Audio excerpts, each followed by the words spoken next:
अस्सलाम वालेकुम third year. आपको मैंने 52 क्वेश्चंस तक हिंट दे दिए थे। क्वेश्चन नंबर 53,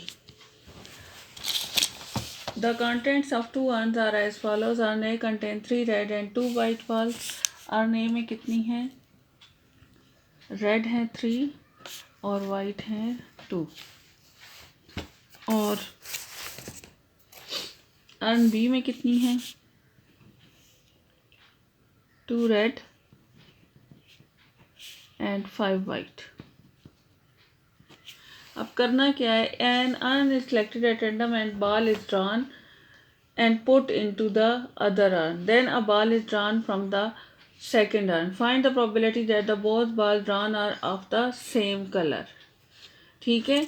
अब हमारे पास इसमें दो चीज़ें हैं, अर्न ए और अर्न बी है।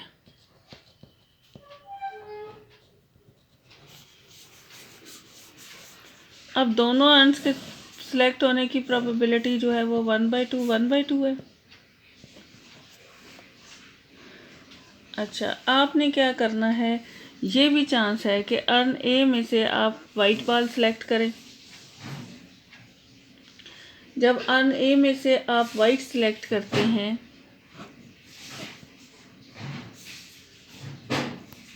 अगर आप अर्न ए में से वाइट सेलेक्ट हो रही है, ठीक है, तो probability of white given earn ए क्या है? ये क्या है? प्रोबेबिलिटी ऑफ अर्न ए। ये है प्रोबेबिलिटी ऑफ अर्न बी। ठीक है। अगर आपके पास वाइट गिवन है, अगर आपके पास अर्न ए सिलेक्ट होता है और उसमें से आपके पास वाइट सिलेक्ट होती है तो उसकी प्रोबेबिलिटी क्या है? प्रोबेबिलिटी ऑफ वाइट गिवन है, वाइट कितनी है अर्न ए में? 3/5।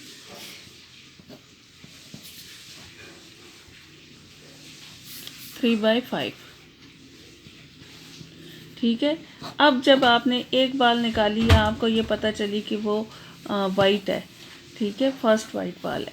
अब दूसरी आपने कैलकुलेट की तो आपके पास दूसरी भी वाइट भी हो सकती है, रेड भी हो सकती है। तो हमने सेम कलर पे जाना है, इसलिए मैं ये वाली नहीं लिखूंगी, वाइट के साथ वाइट को ही सिर्फ कंपेयर करेंगे। तो probability of second white given then first white and urn A has been selected.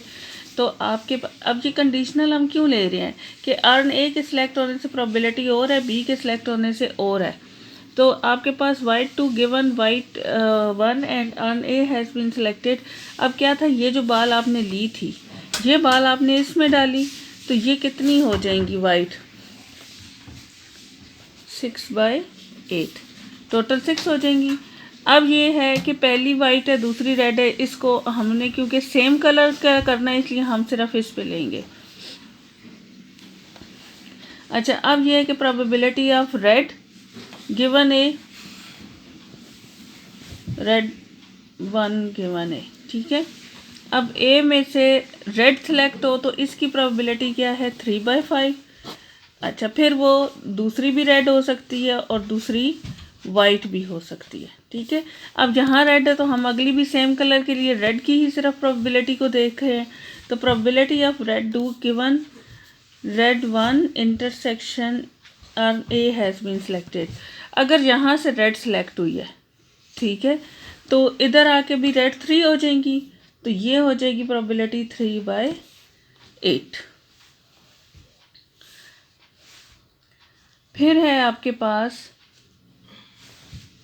ये वाइट गिवन ए की प्रोबेबिलिटी, वाइट तो 2 है, सॉरी, ये 2/5 होगी। अच्छा, आपके पास अर्न ए में से पहले वाइट सेलेक्ट हो, इसकी प्रोबेबिलिटी है 3/5। दूसरी भी रेड हो तो आपके पास इधर से रेड इधर गई तो यहाँ 3 होगी, इसकी प्रोबेबिलिटी आ जाएगी 3/8। अब अर्न बी पे जाएं। अब अर्न बी में probability of white 1 given urn B has been selected, ठीक है। तो वाइट की प्रोबेबिलिटी अर्न बी में क्या है? 5/7। अब अर्न बी से दूसरी वाइट भी हो सकती है, दूसरी रेड भी हो सकती है। अब यहाँ से अगर हम वाइट इधर डालेंगे ओहो इधर ये 5/7 है, इधर से इधर जाएगी। अगर हम यहाँ से इधर डालेंगे तो ये वाइट 3 हो जाएंगी, तो प्रोबेबिलिटी ऑफ वाइट क्या हो जाएगी 3/6। ठीक है, टोटल 6 हो जाएंगी।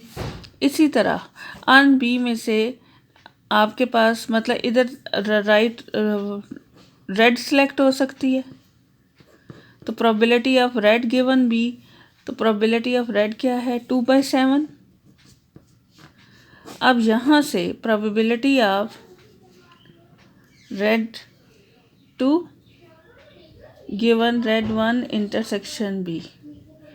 ठीक है, ये है प्रोबेबिलिटी ऑफ W2, ये है probability of W2 given W1 intersection B. ये है probability of red 2 given red 1 intersection B. अगर आपके पास ये 2/7 है, यहाँ से एक रेड इधर जाएगी तो ये क्या हो जाएगी 4/6। ठीक है, अब मैं आपको probability both are of same colour, इसकी 4 पॉसिबिलिटीज़ हैं। Probability of urn A intersection red 1 intersection red 2, probability of urn A intersection white 1 intersection white 2, plus probability of urn B intersection red 1 intersection red 2, plus probability of urn B intersection white 1 intersection white 2। इसको आप लिख सकते हैं probability of A into probability of red 1 given A into probability of red 2 given red 1 intersection A. ठीक है, फिर आ जाएगा plus, अगली लाइन में ये चलें इधर ही कर लेती, probability of A into probability of W1 given A into probability of W2 given W1 intersection A, plus अब इनको खोल के लिखें probability of B into probability of red 1 given B into probability of red 2 given red 1 intersection B, plus probability of urn B into probability of W1 given B into probability of W2 given W1 intersection A. ठीक है, अब आप इसको जब आप करेंगे तो probability of ए जो है वो हमें पता है 1/2 है, फिर प्रोबेबिलिटी ऑफ रेड 1 गिवन ए क्या है 3/5, फिर probability of red 2 given red 1 intersection A क्या है 3/8,